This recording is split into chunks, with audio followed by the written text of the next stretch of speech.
Bab 551 Hitung aku masuk. Tuan Muda Zheng, saya mendengar bahwa saudara Anda, Zheng Hongda, menggelar pertunjukan seni telanjang di Shanghai beberapa hari yang lalu. Itu benar-benar membuka mata saya. Sun Qian tentu saja menolak untuk mundur dan langsung membalas. Zheng Hongliang berkata tanpa ekspresi, bukankah saudaramu, Sun Jin, kakinya patah sebelum diusir dari keluarga Sun. Sun Qian tiba-tiba menatap Zheng Hongliang, lalu menghela napas. Lupakan saja, apa gunanya membicarakan ini, dia adalah musuh bersama kita. Benar sekali, bocah ini adalah musuh kita bersama. Zheng Hongliang berkata, apakah kalian ingin bekerja sama untuk membuatnya menderita sehingga dia akan dipermalukan di sini? Sun Qian segera menggelengkan kepalanya dan berkata, lupakan saja, seperti yang kau katakan tadi, kaki adikku patah dan dia dikeluarkan dari keluarga Sun, orang tua itu tentu punya rencananya sendiri, jadi aku tidak bisa main-main. Hukuman Sun Shengtian terhadap Sun Jin telah menimbulkan kegemparan di keluarga Sun, pada saat yang sama, hal itu menjadi peringatan bagi yang lain. Semua orang melihat sikap orang tua itu, jadi tidak ada yang berani memprovokasi Qin Haodong lagi. Zheng Hongliang berkata, Tuan Muda Sun, apakah Anda ketakutan setengah mati? Sun Qian menggelengkan kepalanya dengan getir. Tidak ada gunanya memiliki keberanian, itu hanya akan membawa malapetaka bagi dirimu sendiri. Zheng Hongliang berkata, sebenarnya, kita bisa mempermalukan anak ini tanpa harus melakukan apapun secara pribadi. Sun Qian menatapnya dan bertanya, bagaimana, biarkan aku mendengarnya. Dapat dikatakan bahwa dia sangat membenci Qin Haodong sekarang. Jika dia memiliki kesempatan seperti itu, tentu saja, dia tidak akan melewatkannya. Zheng Hongliang berkata, anak ini memang hebat, perusahaan keamanan ayahnya sangat terkenal sehingga beberapa orang bahkan menempatkannya di atas 3 keluarga kita. Tapi kenapa, sekarang ini adalah masyarakat bisnis, jadi tidak ada gunanya mengandalkan kekuatan saja, uang adalah hal utama untuk menyelesaikan semuanya. Apakah menurutmu dia bisa menghadiri jamuan makan ini hanya dengan mengandalkan perusahaan keamanan ayahnya atau identitasnya? Mata Sun Qian berbinar. Sepertinya dia memikirkan sesuatu dan bertanya, apa maksud Tuan Muda Zheng? Zheng Hongliang tertawa kecil.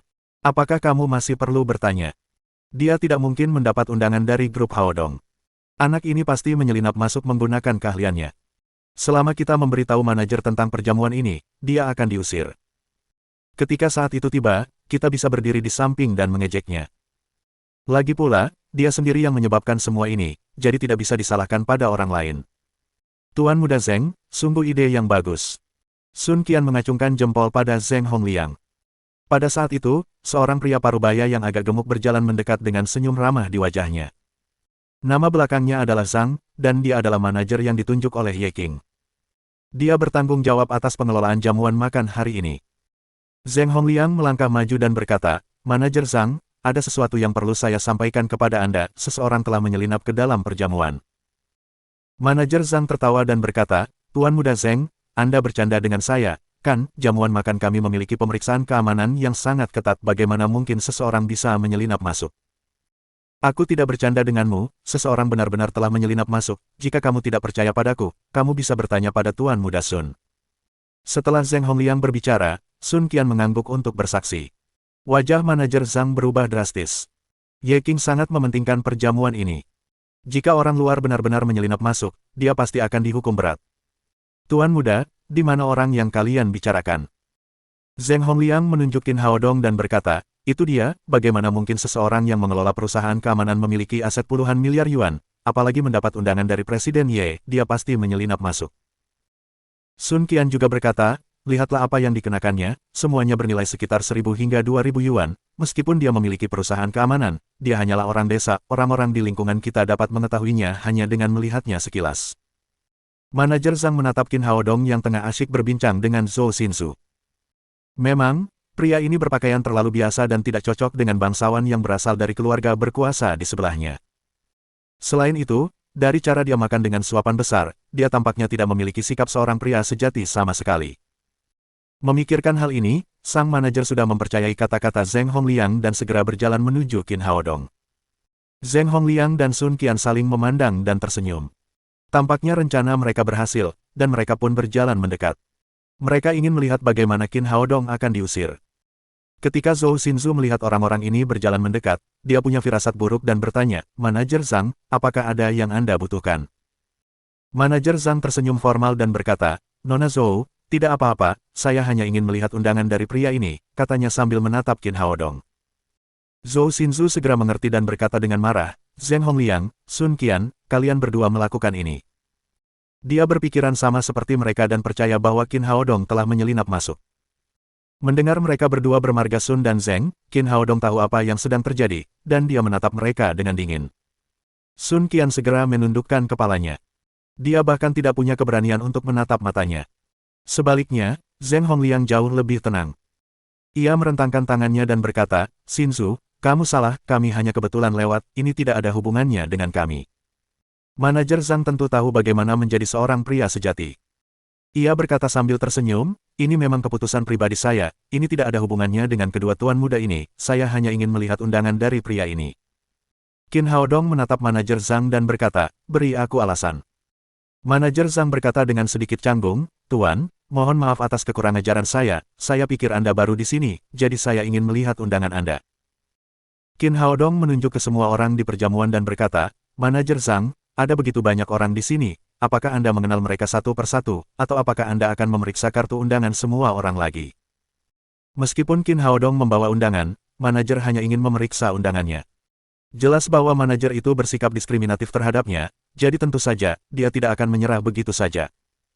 Namun, ketika manajer Zhang mendengar apa yang dikatakan Qin Haodong, dia semakin yakin bahwa pria ini tidak punya undangan dan hanya menggertak. Manajer itu berkata, Tuan, sudah menjadi tugas saya untuk memeriksa kartu undangan, mohon kerjasamanya. Qin Haodong menggelengkan kepalanya dan berkata, maaf, tapi aku tidak akan bekerja sama denganmu. Jika kamu curiga padaku, kamu bisa bertanya kepada pengawal di pintu masuk. Zheng Hongliang mencibir dan berkata, apakah Anda tidak ingin bekerja sama atau tidak memiliki undangan? Ambang batas awal untuk pertemuan puncak keuangan yang diadakan oleh Haodong Group adalah aset senilai 10 miliar yuan. Beberapa orang tampaknya tidak cukup memenuhi syarat untuk datang sama sekali. Senyum di wajah manajer Zhang telah menghilang dan dia berkata dengan dingin, Tuan, jika Anda tidak dapat menunjukkan kartu undangan Anda, silakan pergi. Percakapan mereka menarik perhatian banyak orang, dan mereka semua datang untuk menonton. Zheng Hongliang dan Sun Qian merasa bangga di dalam hati. Qin Haodong akan segera diusir, jadi mereka sangat senang. Zhou Xinzu berkata dengan cemas, Manajer Zhang, ini temanku. Manajer Zhang berkata, Nona Zhou, Anda memiliki undangan, jadi Anda adalah tamu VIP kami di sini, namun, pria ini tidak memiliki undangan, yang berarti dia bukan anggota di sini, oleh karena itu, saya hanya dapat melakukan pekerjaan saya, jika tidak, Presiden Ye akan menghukum saya jika dia mengetahuinya. Wajah Qin Haodong menjadi gelap. Orang ini jelas yakin bahwa dia tidak memiliki kartu undangan. Apakah dia terlihat seperti seseorang yang telah menyelinap masuk? Tepat ketika dia sedang berpikir apakah dia harus marah atau tidak, Zhou Xinzu berkata, Manajer Zhang, menurut aturan pertemuan ini, saya adalah anggota dan saya dapat merekomendasikan anggota baru, sekarang saya secara resmi merekomendasikan Qin Haodong sebagai anggota pertemuan ini. Zheng Hongliang mencibir, Xinzu, kamu benar, aturan ini memang ada dalam ketentuan pertemuan puncak ini, namun, itu memerlukan rekomendasi dari 4 anggota, jadi mengandalkanmu saja tidak cukup. Jika Tuan Muda Sun dan saya membantu, itu mungkin sudah cukup, sayang sekali kami tidak mau membantu. Pada titik ini, dia tersenyum bangga, seolah-olah dia bisa melihat Qin Haodong diusir keluar dari tempat tersebut oleh petugas keamanan. 4 anggota dibutuhkan, kan, kalau begitu, aku juga. Semua orang menoleh ke arah suara itu dan melihat seorang wanita jangkung berjalan mendekat. Dia adalah kepala keluarga Yakyu Jepang, Yakyu Yukime. Dia menghampiri manajer Zhang dan berkata, saya merekomendasikan Tuan Qin untuk menjadi anggota pertemuan puncak ini. Pada saat yang sama, saya umumkan bahwa siapapun yang menjadi musuh Tuan Qin akan menjadi musuh keluarga Yakyu kita. Keributan terjadi segera setelah kata-kata itu diucapkan. Semua orang tahu siapa Yakyu Yukime. Dia adalah pemimpin keluarga Yakyu Jepang. Dia tidak hanya cantik, tetapi juga kejam. Dia adalah sosok yang kuat yang kata-katanya memiliki pengaruh. Ada lebih dari 10 konsorsium di bawah keluarganya dan keluarga yang berafiliasi dengannya. Pada pertemuan puncak keuangan ini, banyak orang ingin bekerja sama dengan keluarga Yakyu. Namun, mereka tidak menyangka bahwa sosok seperti itu akan secara terbuka mendukung Qin Haodong. Hal ini membuat banyak orang yang tidak mengenal Qin Haodong menjadi penasaran. Siapakah pemuda ini? Bagaimana mungkin ada seseorang dengan kepribadian dan pesona seperti itu? Sun Qian dan Zheng Hongliang diam-diam menggertakkan gigi. Apa yang begitu bagus dari pemuda tampan ini? Mengapa begitu banyak wanita cantik yang terpikat padanya? Mereka berdua tampan dan luar biasa, tetapi mengapa tidak ada yang menyukai mereka? Zheng Hongliang berkata, Bahkan dengan master keluarga Yakyu, jumlahnya tetap hanya 2 orang dan itu tidak memenuhi persyaratan pertemuan puncak. Kalau begitu, hitunglah aku juga. Dengan nada kaku bahasa Huaxia, Maldini Junior muncul di depan Qin Haodong. Kerumunan yang baru saja tenang mulai membuat keributan lagi. Dalam hal status mereka di dunia keuangan, Maldini Junior jelas berada di atas Yakyu Yukime. Midas Investment Corporation yang ia kendalikan adalah salah satu perusahaan investasi paling berpengaruh di dunia. Banyak sekali orang yang berharap untuk diinvestasikan oleh Midas Corporation suatu hari nanti. Selain itu, Maldini Junior memiliki ayah yang hebat, Old Maldini. Ia adalah seorang pemimpin di dunia keuangan global. Hanya dengan bersin, ia dapat membuat pasar keuangan global berguncang. Dapat dikatakan bahwa Maldini Junior adalah tokoh paling berpengaruh selain Ye King pada pertemuan puncak keuangan ini. Tuan Qin, kita bertemu lagi. Maldini Junior memeluk Qin Haodong dengan penuh kasih sayang, lalu berbalik ke arah kerumunan dan berkata, seperti Nona Yakyu yang cantik, saya secara resmi mengumumkan bahwa Tuan Qin adalah teman keluarga Maldini kita, dan musuhnya adalah musuh saya. Begitu kata-kata itu diucapkan, seluruh hadirin terdiam. Mereka menatap Qin Haodong dengan kaget dan hormat. Apa sebenarnya asal-usul pemuda ini, yang bisa berteman dengan keluarga Maldini? Apakah dia anak haram dari seorang tokoh politik besar? Atau apakah dia pewaris utama sebuah keluarga besar? Manajer Zhang terkejut dengan pemandangan di depannya. Jika hanya ada Zhou Xinzu, dia bisa mengabaikannya sepenuhnya. Namun, ada Yakyu Yukime dan Maldini Junior juga sekarang berdiri di samping Qin Haodong. Beranikah dia mengusir orang seperti itu dari tempat tersebut? Namun, tidak mungkin untuk mundur dari situasi saat ini. Manajer Zhang tidak bisa mengusir orang itu, juga tidak bisa mundur. Zheng Hongliang dengan paksa menahan rasa cemburu dan berkata lagi, bahkan dengan Tuan Maldini Junior, hanya ada 3 orang. Anda masih membutuhkan 1 orang lagi untuk memenuhi persyaratan pertemuan puncak. Menurutnya, karena para anggota yang hadir lebih mulia satu sama lain, sudah cukup bagi Qin Haodong untuk menemukan 3 orang. Oleh karena itu, mustahil baginya untuk menemukan orang keempat. Namun, tepat pada saat itu, suara renyah lainnya terdengar. Hitung aku juga. Bab 552 Fokus Penerimaan. Melihat Kim Ji-hyun yang elegan datang, bahkan Qin Haodong sedikit tertegun. Yakyu Yukime dan Maldini Junior diharapkan untuk membantunya. Namun wanita dari Koryo juga ada di pihaknya, yang sungguh tidak terduga. Kim Jangxian berjalan ke tengah kerumunan dan berdiri di samping Yakyu Yukime dan berkata, Tuan Qin adalah guru saya yang paling saya hormati, siapapun yang menentangnya berarti juga menentang kelompok Kim kami. Pada saat ini, semua orang terkejut. KTT keuangan tersebut sangat terstandarisasi. Ada konsorsium besar dari seluruh dunia. 3 perusahaan teratas yang hadir adalah Midas Investment Corporation dari negara M, Yakyu Group dari Jepang, dan Kim Group dari Koryo. Sekarang para pemimpin ketiga perusahaan ini semuanya berada di pihak Qin Haodong, yang mana hal ini mengejutkan semua orang. Yang paling terkejut adalah Zheng Hongliang dan Sun Qian. Mereka mengira Qin Haodong tidak punya yayasan di Shanghai, dan tidak akan ada yang menolongnya. Tanpa diduga, dia mendapat dukungan yang kuat dalam sekejap mata. Manajer Zhang menghela napas panjang seolah-olah beban di hatinya telah terangkat. Sekarang setelah dia mengumpulkan 4 orang, dia tidak perlu mengusir Qin Haodong. Pada saat yang sama, dia membenci Zheng Hongliang dan Sun Qian di dalam hatinya. Mereka terlalu keterlaluan untuk membiarkannya mengusir orang yang begitu berkuasa. Mereka jelas ingin dia mati. Kerumunan orang itu kembali berkumpul dan mulai mendiskusikannya. Siapakah pemuda ini? Apakah dia seorang pangeran dari suatu negara? Saya tidak tahu, kalau saya bisa mendapatkan bantuan dari ketiga perusahaan ini, saya pasti sudah bisa menari sambil tidur. Tidak peduli siapa dia, kita akan mengenalnya nanti, orang seperti ini pasti akan membantu konsorsium kita. Tepat saat orang-orang berbisik-bisik, Lin Momo masuk ke dalam. Dia berkeliling di bagian resepsi, bermaksud untuk berkomunikasi dengan para tamu dan menciptakan pengaruh bagi Lin's Jewelry yang akan datang. Namun dia sangat kecewa. Semua orang yang berinisiatif untuk berbicara dengannya hanya tertarik pada kecantikannya, dan semuanya secara langsung menyatakan atau menyiratkan bahwa mereka ingin berhubungan seks dengannya. Bahkan ada 2 pria yang tidak tahu malu yang secara langsung melamarnya sebagai sugar daddy. Tidak ada satupun dari mereka yang tertarik pada perhiasan Lin.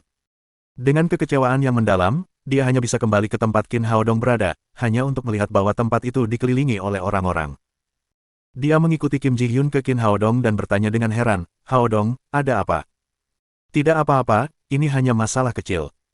Qin Haodong menghibur Lin Momo dan menoleh ke Yakyu Yukime dan berkata, terima kasih atas bantuanmu, tapi aku tidak membutuhkannya, aku punya surat undangan. Di bawah pandangan semua orang, dia mengeluarkan surat undangan emas dari tas Lin Momo dan menyerahkannya kepada manajer Zhang.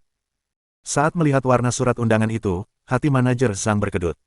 Sebagai manajer resepsi, dia tentu mengerti arti dari surat undangan berwarna emas ini, yang merupakan simbol VIP tertinggi. Terlebih lagi, Ye Qing secara khusus mengatakan kepadanya bahwa para tamu yang memegang surat undangan ini harus mendapatkan perlakuan yang layak bagi seorang kaisar. Namun, apa yang baru saja dia lakukan? Dia tidak hanya meminta untuk memeriksa surat undangan VIP tertinggi, tetapi juga bermaksud untuk mengusir mereka. Jika Ye Qing mengetahuinya, konsekuensinya tidak akan terbayangkan. Memikirkan hal ini, dia mulai berkeringat dan membeku karena ketakutan. Untuk beberapa saat, dia tidak tahu harus berbuat apa. Zheng Hongliang menyela dari samping, surat undangan resepsi hanya mengizinkan satu orang untuk masuk. Apa maksudmu dengan menerima satu orang dari orang lain? Apakah surat undangan dapat mewakili dua orang? Setelah dia selesai berbicara, yang lain kembali dari keterkejutan mereka. Menurut aturan resepsi, surat undangan setiap orang hanya boleh dihadiri oleh satu orang, dan tidak ada pengawal atau teman tamu yang diizinkan masuk ke dalam resepsi. Ada apa dengan pemuda ini? Dia baru saja mengumpulkan 4 rekomendasi dan memperoleh keanggotaan, mengapa dia harus menggunakan surat undangan orang lain? Ya, sungguh tidak bijaksana, bukankah itu akan menyusahkan dirinya sendiri? Qin Haodong mengabaikan komentar tersebut dan berkata kepada manajer Zhang, jelaskan kepada semua orang. Manajer Zhang menyeka keringat dingin di dahinya dan berkata, semuanya, ini adalah surat undangan untuk tamu terhormat yang dikeluarkan oleh Presiden Ye. Ini berbeda dari surat undangan biasa, orang yang memiliki surat undangan ini dapat membawa 10 orang ke dalam, belum lagi 2 orang. Pada saat ini, semua orang memperhatikan bahwa surat undangan di tangan Qin Haodong berkilauan dalam warna emas, dan surat undangan mereka semuanya berwarna merah. Meskipun manajer Zhang menjawab pertanyaan mereka, dia juga membangkitkan rasa ingin tahu mereka. Baru saja 4 keluarga bergengsi datang untuk membantunya. Sekarang dia bahkan telah menerima undangan VIP dari Presiden Ye. Siapa identitas pemuda ini? Wajah Zheng Hongliang memerah. Tadi dia mengira Qin Haodong telah menyelinap masuk dan tidak memenuhi syarat untuk menerima undangan resepsi. Namun sedetik kemudian, dia mengeluarkan surat undangan VIP, yang bahkan lebih bergengsi daripada surat undangan di tangannya. Ini terlalu berat untuk ditangani. Tidak. Dia hanya mahasiswa kedokteran, perusahaan keamanan adalah aset terbesar yang dimilikinya, bagaimana dia bisa mendapatkan undangan VIP dari Tuan Ye? Memikirkan hal ini, dia langsung berteriak, manajer Zhang, itu palsu, undangannya pasti palsu, coba lihat. Manajer Zhang menatapnya dan berpikir, apakah kamu ingin membuat masalah lagi untukku? Qin Haodong sudah mengeluarkan surat undangan. Aku akan terbunuh jika aku memeriksa undangannya lagi. Pada saat ini, suara dingin lainnya terdengar, siapa yang berani mempertanyakan undangan yang aku kirim? Ye Qing datang dari luar. Dia layak menyandang gelar nomor 2 grup Haodong. Dia memancarkan aura yang kuat dalam langkahnya, seperti seorang ratu yang sombong. Ketika Ye Qing datang, semua orang memberi jalan. Dia langsung menuju Qin Haodong. Ye Qing melihat sekeliling dan akhirnya menatap Zheng Hongliang dengan tatapan dingin dan bertanya lagi, apakah kamu mempertanyakan undangan yang aku kirimkan? Zheng Hongliang tiba-tiba merasakan hawa dingin menjalar dari punggungnya. Sebelum dia datang ke sini, dia telah berjanji kepada Tuan Besar Zheng bahwa dia akan mendapatkan keuntungan sebanyak-banyaknya dan memenangkan lebih banyak koneksi untuk keluarga Zheng. Tanpa diduga, bahkan sebelum pertemuan puncak dimulai, dia telah menyinggung Ye Qing, kepala pertemuan puncak. Jika Tuan-Tua Zheng tahu tentang hal itu, dia tidak akan lebih baik daripada Sun Jin. Dia buru-buru berkata dengan hormat, Presiden Ye, Anda salah paham, saya tidak bermaksud begitu, saya tidak melihat undangan emas itu jadi saya agak penasaran. Ye Qing menjawab dengan dingin, jangan lakukan hal seperti itu lagi, atau aku akan mencabut keanggotaan keluarga Zhengmu. Tentu saja, aku tidak akan melakukannya lagi. Zheng Hongliang sangat ketakutan. KTT keuangan yang diadakan oleh Haodong Group memiliki sumber daya komersial yang tak terhitung jumlahnya. Dia tidak dapat membayangkan apa yang akan terjadi padanya jika dia kehilangan keanggotaan. Sun Qian, yang telah lama terdiam, diam-diam bersukacita karena dia telah bertindak cerdik kali ini. Dia tidak secara langsung menentang Qin Haodong atau dia akan berakhir seperti Zheng Hongliang. Siapa yang memberimu keberanian untuk memeriksa undangan VIP di area resepsi? Ye Qing bertanya kepada manajer Zhang. Presiden Ye. Saat ini, manajer Zhang ingin mati saja. Menurut peraturan, tugas penjaga pintu adalah memeriksa surat undangan. Setelah tamu memasuki ruang konferensi, mereka tidak dapat memeriksanya begitu saja karena itu tidak menghormati tamu. Dia tidak hanya melanggar aturan, tetapi juga menyinggung seorang VIP. Tanggung jawab ini tidak dapat diabaikan dengan cara apapun. Baiklah, pergilah ke bagian akuntansi untuk mengambil gajimu dan tinggalkan Haodong Group, kamu tidak perlu datang lagi. Ye Qing menerima pekerjaan manajer Zhang dalam satu kalimat. Manajer Zhang, dengan wajah pucat, tahu bahwa ia telah mendatangkan malapetaka pada dirinya sendiri hari ini. Ia hanya bisa meninggalkan resepsi dalam diam. Ia memarahi leluhur Sun Qian dan Zheng Hongliang hingga 18 generasi mereka dalam hatinya. Jika bukan karena kedua orang ini, ia tidak akan mencari kematian. Setelah mengatasi gangguan itu, Ye Qing berkata kepada orang-orang yang hadir, ini adalah saudaraku Qin Haodong, tamu paling terhormat dari grup Haodong. Jika ada yang berani tidak menghormati saudaraku, kalian bisa pergi dari sini. Kata-katanya keras dan kuat, dan seluruh area menjadi sunyi, tetapi ada gelombang besar di hati setiap orang. Mereka tahu betul betapa bangganya Ye Qing. Sungguh sulit bagi orang biasa untuk melihatnya. Bagaimana dia bisa begitu menghargai pemuda ini? Siapa dia sebenarnya? Walaupun belum ada jawaban untuk sementara waktu, tetapi mereka semua memiliki keyakinan yang kuat di hati mereka. Tidak boleh ada kecelakaan saat menjalin persahabatan dengan pemuda ini. Kakak saya mendirikan perusahaan perhiasan baru di Shanghai, namanya Lin's Jewelry. Saya harap Anda akan berkunjung lagi di masa mendatang, lanjut Ye Qing. Qin Haodong juga terkejut dengan tanggapan Ye Qing. Tidak berlebihan jika menyebutnya sebagai anugerah Tuhan. Dia memiliki gelar, penyihir kecil, di ibu kota. Mengapa dia menyukainya? Dia tidak hanya mengiriminya surat undangan yang unik, tetapi juga mempromosikan perhiasan Lin di depan umum untuk meningkatkan statusnya. Jika itu hanya sebagai permintaan maaf, dia tidak akan mempercayainya. Resepsi terus berlanjut. Qin Haodong berkata kepada Ye Qing, Presiden Ye, terima kasih atas bantuan Anda. Tidak perlu berterima kasih padaku, kau akan menjadi saudaraku di masa depan, jika kau butuh bantuan, jangan ragu untuk datang kepadaku. Ye Qing tersenyum pada Qin Haodong dan berkata, aku akan meninggalkanmu sendiri, aku harus bersiap untuk resepsi. Lalu dia pergi dan pergi ke belakang panggung. Begitu Ye Qing pergi, yang lain segera mengerumuni Qin Haodong dan Lin Momo. Orang-orang ini sekarang mengerti bahwa berteman dengan kedua anak muda itu sama saja dengan berteman dengan Haodong Group, Maldini Junior, Yakyu Yukime, dan Kim Ji-hyun. Tentu saja, mereka tidak akan melepaskan kesempatan yang baik seperti itu. Untuk sementara, sanjungan mereka membuat Qin Haodong dan Lin Momo kewalahan. Qin Haodong menyerahkan semua urusan sosial kepada Lin Momo dan akhirnya bergegas keluar dari kerumunan. Kenapa, kamu tidak suka acara seperti ini? Zhou Xinzu menghampirinya dan bertanya.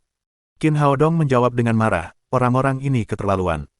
Seorang pria tua yang jelas-jelas berusia 70-an dan sudah meninggal, ingin menjadi saudara angkat saya. Bukankah itu konyol?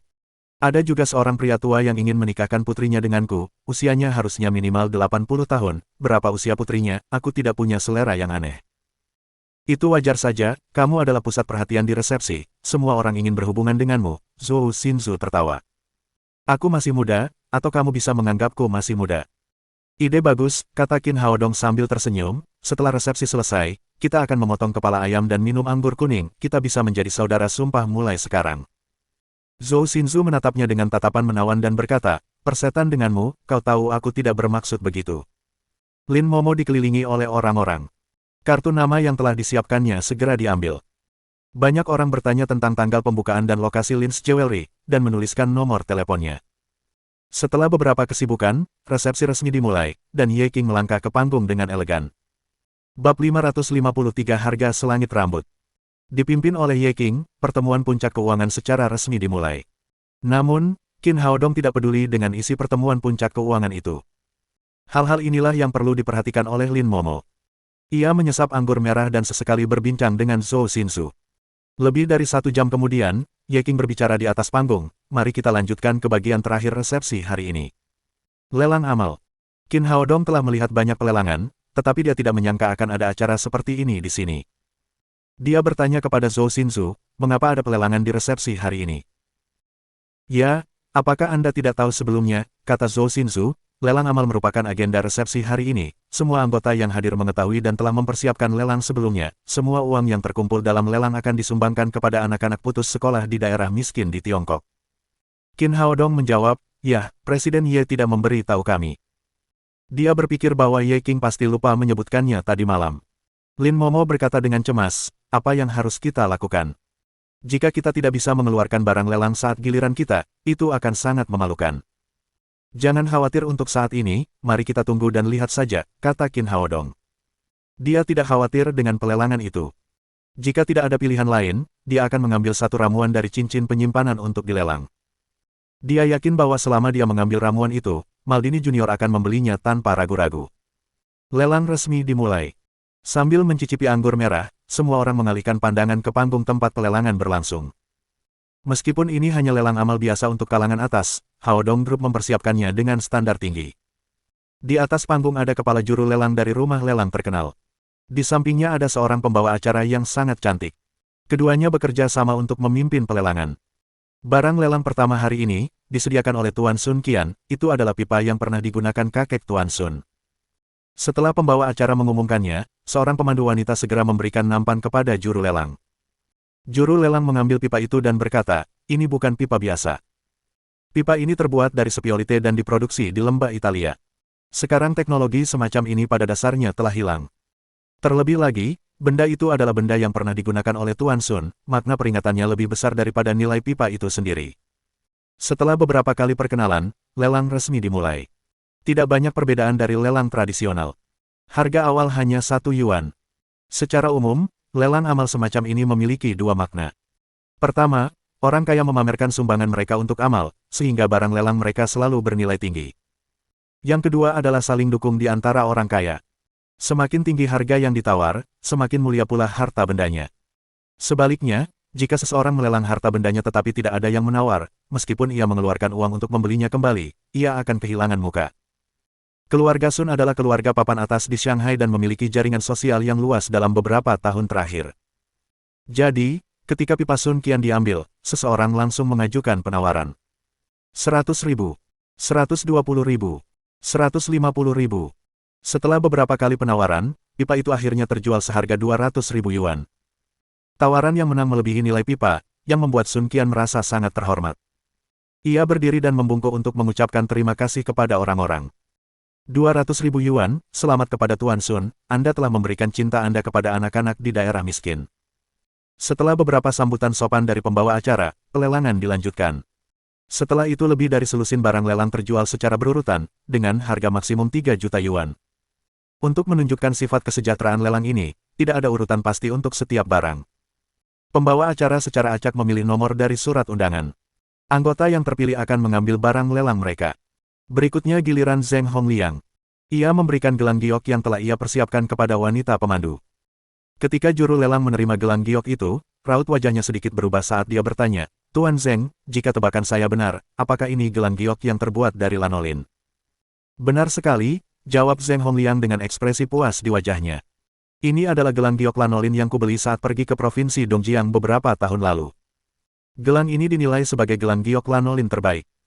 Juru lelang berkata, Tuan Zheng adalah seorang dermawan sejati, menyumbangkan harta bendanya demi amal, saya menghargai kontribusi Anda terhadap anak-anak, mari kita mulai pelelangannya. Semua orang yang hadir adalah orang-orang kaya dengan aset puluhan miliar yuan. Mereka dapat melihat nilai gelang giok ini. Harga pasarannya lebih dari 1 juta yuan. Maka ketika penawaran dimulai, penawar pertama langsung menyebutkan harga 1 juta yuan, kemudian penawaran pun terus berlanjut silih berganti. 1,1 juta, 1,5 juta, 2 juta. Dapat dilihat bahwa pengaruh Zheng Hongliang di lingkaran itu masih besar. Akhirnya, gelang giok itu terjual seharga 5 juta yuan, menjadi barang termahal sejauh ini. Terima kasih semuanya atas dukungan Anda. Zheng Hongliang berdiri dan membungkuk hormat. Ia merasa sangat puas. Harga yang diberikan, di satu sisi, menunjukkan bahwa ia sangat murah hati, di sisi lain, juga membuktikan bahwa ia memiliki kedudukan tinggi di lingkaran ini. Orang-orang bersedia mendukungnya. Lelang terus berlanjut. Mungkin Tuhan ingin bercanda karena yang berikutnya adalah Qin Haodong. Zheng Hongliang melihat ke arahnya, sambil terkekeh sendiri. Wah, sial sekali kau berada di belakangku, aku ingin tahu apa yang bisa kau lakukan, jika barangmu terlalu jelek, kau akan kalah dariku. Meskipun tujuan lelang tersebut adalah untuk menyumbangkan rasa cinta kasih kepada badan amal, jika perbedaan harga antara dua barang terlalu besar, hal itu akan memalukan atau bahkan sangat merendahkan martabat. Mendengar nomor undangan Qin Haodong dibacakan oleh pembawa acara, Lin Momo menjadi sedikit gugup. Dia berbisik, Haodong, apa yang harus kita lakukan?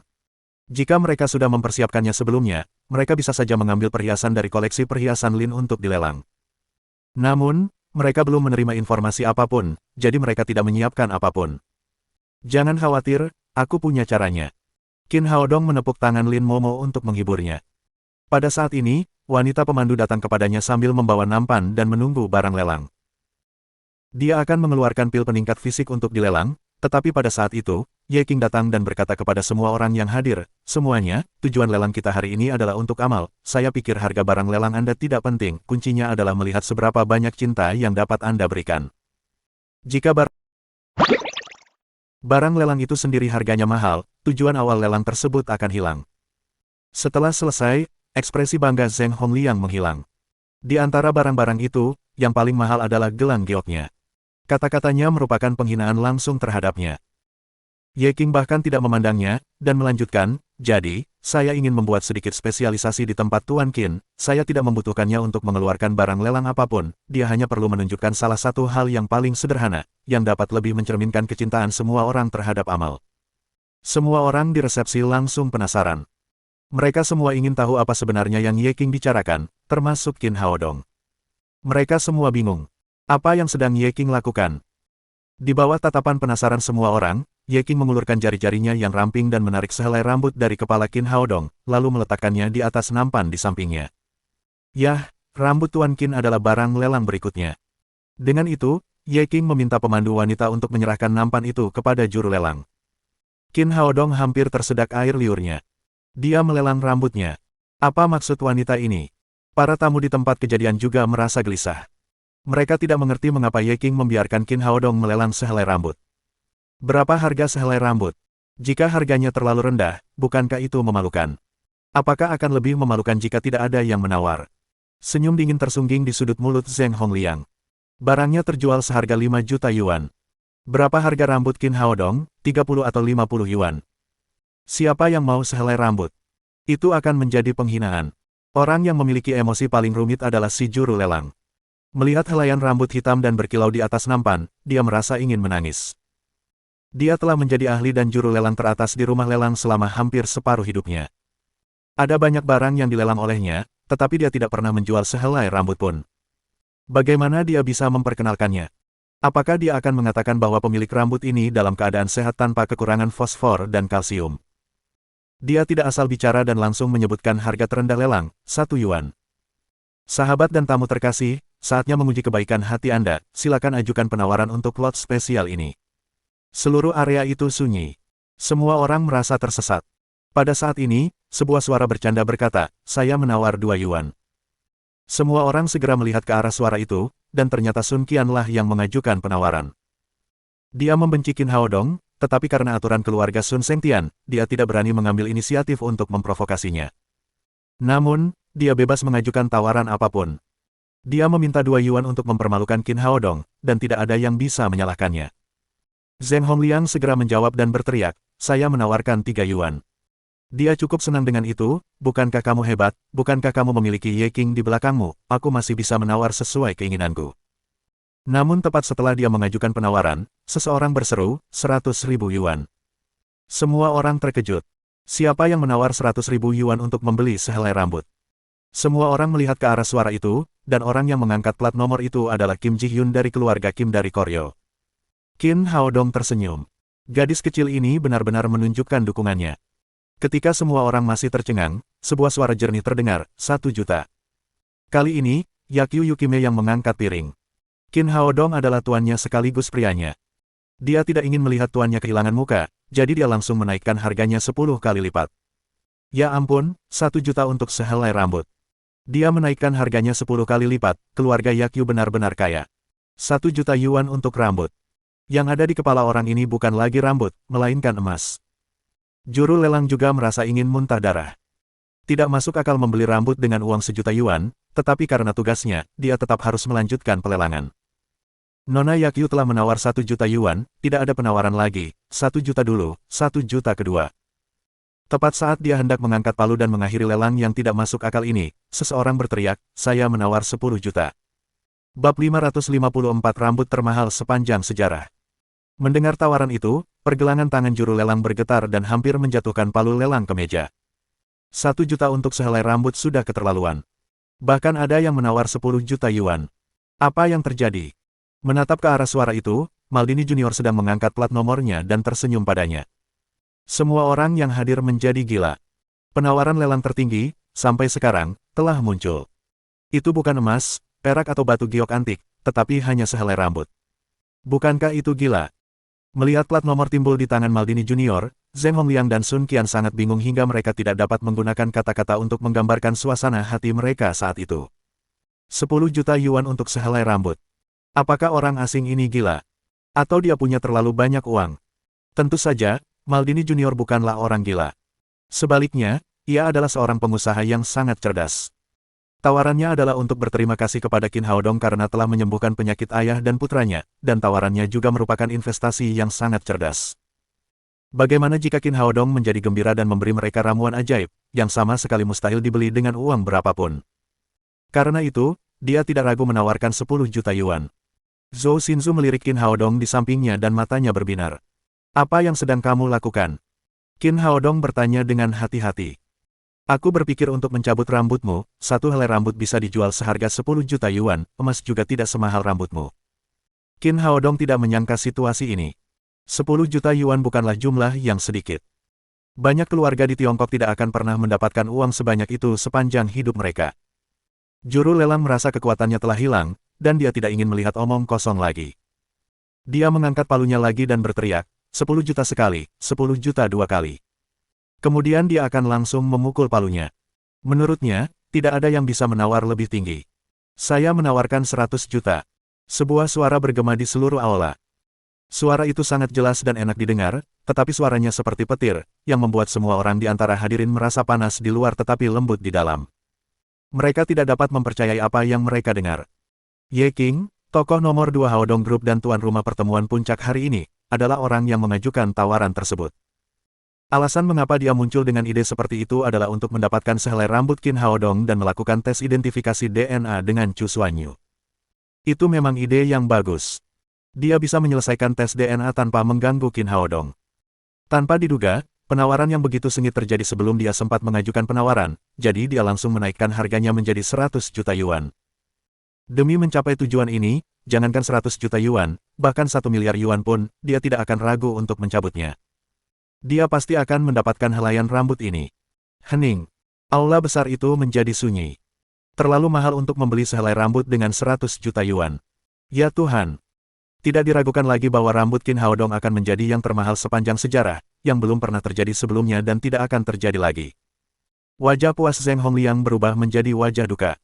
Dia telah mengeluarkan gelang giok lanolin berkualitas tinggi dan hampir tidak menerima 5 juta yuan.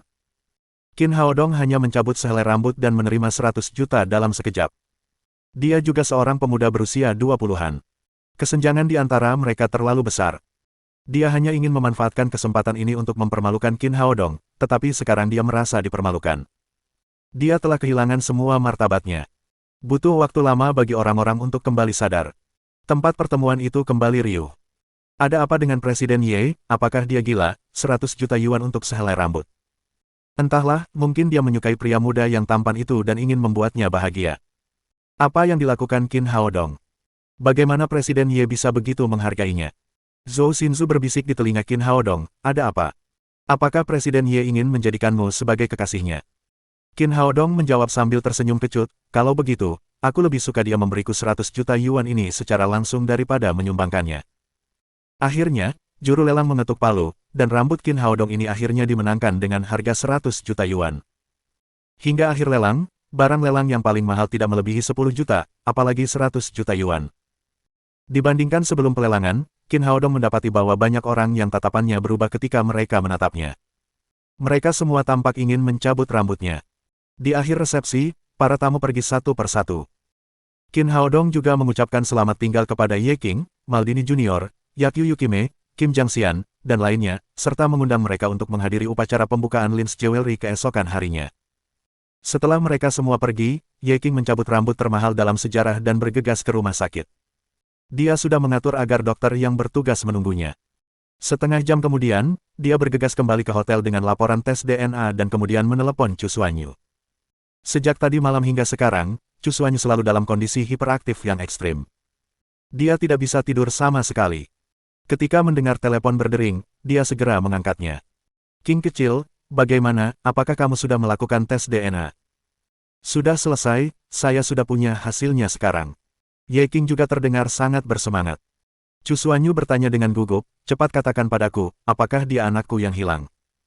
Ye Qing berkata dengan gembira, hasil tes menunjukkan bahwa genmu 99% mirip dengan Qin Haodong, dengan kata lain, dia adalah putramu yang telah dicuri.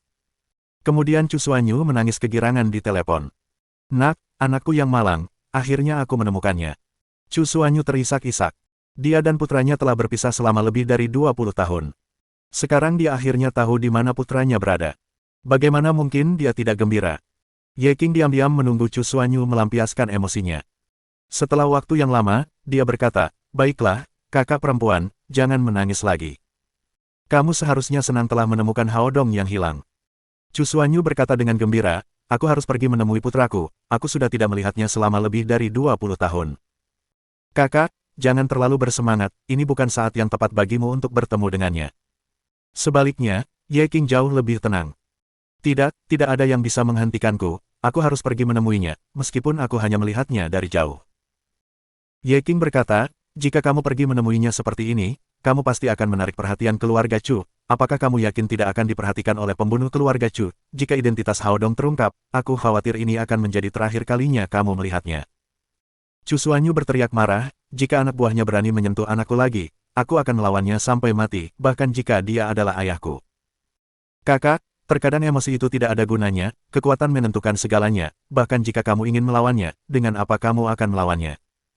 Saya kultivator tertinggi di sini, tetapi bahkan saya tidak setara dengan 3 tetua keluarga Chu. Jadi kita harus tenang, atau kita akan membawa celaka pada Qin Haodong."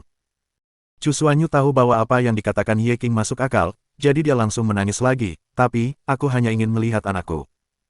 Kamu boleh menemuinya, tapi kita harus memikirkan cara untuk merahasiakannya." Chu Xuanyu berkata, "King, kau punya cara, kan? Katakan padaku bagaimana cara menemuinya dengan aman." Ye Qing benar-benar punya ide. Dia berkata, "Sudah bertahun-tahun. Keluarga Chu masih mengawasimu, tetapi pengawasannya biasa saja dan tidak seketat itu. Dan Haodong adalah seorang dokter pengobatan tradisional Tiongkok yang sangat baik, dia memiliki gelar ahli medis di Jiangnan. Cara saya adalah kamu berpura-pura sakit mulai sekarang, dan kemudian saya akan mengundang Qin Haodong untuk mengobatimu, dengan begitu, kalian bisa bertemu dengan aman." "Itu cara yang bagus." Chu Xuanyu berkata dengan gembira, "Penyakit apa yang pura-pura aku derita?" Ye Qing berkata, "Aku juga sudah memikirkan ini untukmu, sama seperti kamu yang begitu bersemangat sekarang, tidak ada yang akan percaya pada penyakit lain, kamu bisa mengatakan itu karena kamu begitu bersemangat dan tidak bisa tidur, kamu mengalami sakit kepala yang parah, temui beberapa dokter besok dan cobalah untuk menyebarkan berita itu." Chu Xuanyu berkata, "Baiklah, aku akan melakukan apa yang kau katakan, kau harus segera membawa Haodong kepadaku." Haodong benar-benar hebat, dia sudah punya industri sendiri di usianya yang masih muda, besok toko perhiasan Lin miliknya akan dibuka, setelah dibuka, aku akan bertanya apakah dia bisa ikut denganku ke ibu kota, kata Ye Qing. "Baiklah, aku akan menunggumu." Malam ini ditakdirkan menjadi malam tanpa tidur bagi Chu Xuanyu. Dia tidak perlu berpura-pura sakit. Seluruh tubuhnya dalam keadaan gugup yang meningkat. Dia telah tidak tidur selama 2 hari berturut-turut, yang benar-benar membuatnya sakit kepala. Kekuatan keluarga bangsawan papan atas tak terbayangkan. Keluarga Sun telah memobilisasi hampir semua konstruktor dan desainer Shanghai. Dalam waktu 3 hari, bangunan perusahaan perhiasan Lin telah sepenuhnya diperbaiki. Tugas yang hampir mustahil telah diselesaikan. Keesokan harinya, ketika perusahaan perhiasan Lin dibuka, Qin Haodong membolos lagi dan datang lebih awal ke perusahaan bersama Lin Momo. Industri miliknya sendiri sedang dibuka untuk bisnis. Tentu saja, banyak orang di perusahaan keamanan dedinya yang datang. Ma Wenzuo datang lebih awal bersama para penjaga keamanan perusahaan untuk menjaga ketertiban. Saat waktunya tiba, para tamu mulai berdatangan. Yang pertama tiba adalah Ye Qing. Kemudian Maldini Junior, Yakyu Yukime, dan Kim Ji-hyun semuanya datang ke tempat kejadian. Setengah jam kemudian, anggota lain dari pertemuan puncak keuangan juga datang untuk menghadiri upacara pembukaan. Kecuali keluarga Sun dan Zeng, hampir semua yang menghadiri resepsi kemarin datang untuk mengambil bagian dalam upacara tersebut. Sejak tadi malam, Qin Haodong telah menjadi pusat perhatian seluruh lingkaran keuangan Shanghai. Para pengusaha mengejar keuntungan. Orang-orang ini memahami bahwa berteman dengan Qin Haodong akan mendatangkan keuntungan besar bagi mereka. Toko perhiasan Lin sedang ramai. Di kantor yang berseberangan dengan perusahaan perhiasan Sue, seorang wanita parubaya berusia 50-an tampak dingin. Namanya Yan Shaofen, ibu Sue Zendi dan bos perusahaan perhiasan Sue. Pada saat ini, pintu di belakangnya terbuka dan seorang pemuda berusia 30-an masuk, diikuti oleh 4 atau 5 orang, semuanya berpakaian nakal. Pemuda itu adalah Sue Zendi. Ia menguap dan berkata dengan nada tidak puas, "Bu, apa yang ibu inginkan pagi-pagi begini? Bisakah kamu mengurangi minum anggur, berhenti mendekati wanita, dan melakukan sesuatu yang serius?" Melihat putranya membuat Yan Shaofen geram. "Ayahmu melahirkanmu saat dia sudah tidak muda lagi, dia berharap kamu bisa menghidupkan kembali keluarga dan membawa kehormatan bagi para leluhur, karena itu, dia memberimu nama Zendi. Dia pergi lebih awal dan seluruh perhiasan Sue diberikan kepadamu, tapi bagaimana kamu menanganinya? Lihat apa yang telah kamu lakukan pada perusahaan." Bab 555 hanya ingin melakukan pole dancing. "Bu, kenapa ibu begitu marah pagi-pagi?" Sue Zendi bertanya dengan acuh tak acuh, "Ada apa dengan perusahaan itu? Bukankah hebat, perusahaan itu masih merupakan perusahaan perhiasan terbesar di Shanghai?" Yan Shaofen berkata dengan marah, "Tidak lama lagi, tidakkah kau lihat Lin's Jewelry buka di seberang jalan? Jika kau terus menjalankan perusahaan seperti ini, kita akan segera tutup." Sue Zendi masih tidak peduli. "Bu, ibu bersikap paranoid, seberapa besar badai yang bisa mereka timbulkan sebagai orang luar, bagaimana mereka bisa bersaing dengan perhiasan Sue? Beraninya kau berkata begitu, 5 tahun lalu, saat ayahmu menyerahkan perhiasan Sue kepadamu, nilai perusahaan telah mencapai 5 miliar yuan, sekarang perusahaan kita semakin memburuk setiap tahunnya, nilai tahun lalu hanya 3 miliar yuan. Semakin banyak dia berkata, semakin marah dia. Dia menunjuk hidungnya dan berteriak, "Apa yang telah kamu lakukan selama ini? Teman macam apa yang kamu dapatkan? Menghabiskan seluruh waktumu untuk minum-minum dan menggoda wanita, dan bergaul dengan orang-orang tidak berguna, dengan perilaku seperti ini, bagaimana kau bisa memenuhi harapan ayahmu, bagaimana kau bisa meneruskan perhiasan Sue?" "Bu, bagaimana ibu bisa berkata begitu? Aku keluar untuk berbisnis setiap hari, dan aku punya banyak teman baik." Sue Zendi berkata, "Bukankah itu hanya perhiasan Lin? Itu bukan masalah besar. Bagaimana orang luar yang kecil bisa dibandingkan dengan perhiasan Sue kita? Jangan khawatir dan serahkan masalah ini padaku, aku akan segera menutupnya." Perkataannya sedikit menenangkan Yan Shaofen, "Mulai sekarang, kembalikan pikiranmu untuk meningkatkan bisnis perhiasan Sue. Lagi pula, ayahmu telah mendidikmu dengan tekun dan benar, dalam bisnis, persaingan yang sehat harus diutamakan, jangan selalu berpikir untuk melakukan hal-hal yang tidak sesuai aturan." "Aku mengerti, ibu, serahkan saja semuanya padaku, sekarang kembalilah dan beristirahatlah dengan baik." Sue Zendi berkata sambil mendorong Yan Shaofen keluar dengan senyum tersentak. Ia mendesah. Hanya ada sedikit yang bisa ia lakukan. Ia berharap putranya yang tidak berguna itu dapat mendengarkannya. Setelah dia pergi, Sue Zendi melihat ke arah Lin's Jewelry di seberang jalan, yang dipenuhi banyak orang. Dia berkata kepada orang-orangnya, "Orang-orang luar ini mengambil sepotong roti dari mulut kita. Kita perlu memberi mereka pelajaran yang baik." Seorang pemuda berambut kuning berkata, "Tuan Sue, ini cukup mudah diatasi. Anda telah berkecimpung di dunia ini selama bertahun-tahun dan Anda memiliki banyak teman, Anda dapat menghentikan mereka dengan mengangkat jari Anda." "Saya juga berpikir begitu." Sue Zendi mengangguk setelah berpikir sejenak dan berkata dengan puas, "Iblis 6, kamu selalu punya ide bagus, katakan padaku cara mengalahkan Lin's Jewelry." "Sederhana saja," kata Devil Six. "Anda memiliki jaringan pertemanan yang luas di kota ini, Anda dapat menemukan beberapa teman dari geng-geng untuk menyingkirkan mereka." Sue Zendi berkata, "Bagus, aku akan menelepon Black Hawk sekarang." Rambut kuning berkata, "Ada banyak orang di bawah Black Hawk, Anda dapat dengan mudah menempatkan lusinan dari mereka di sini, orang luar itu akan mengompol karena takut. Semakin banyak tamu yang datang untuk memberi selamat kepada Lin's Jewelry." Zhou Xinzu dan Zhou Tao juga datang bersama Dong Bicheng, kepala Biro Keamanan Publik. Mengikuti mereka, para gangster yang dipimpin oleh Wang Jinlong dan Xiong Tiejun, tiba satu demi satu. Setelah Qin Haodong membawa perusahaan keamanan Dedi untuk menyapu bersih keluarga Sun, dia telah mengamankan status tertinggi di Shanghai.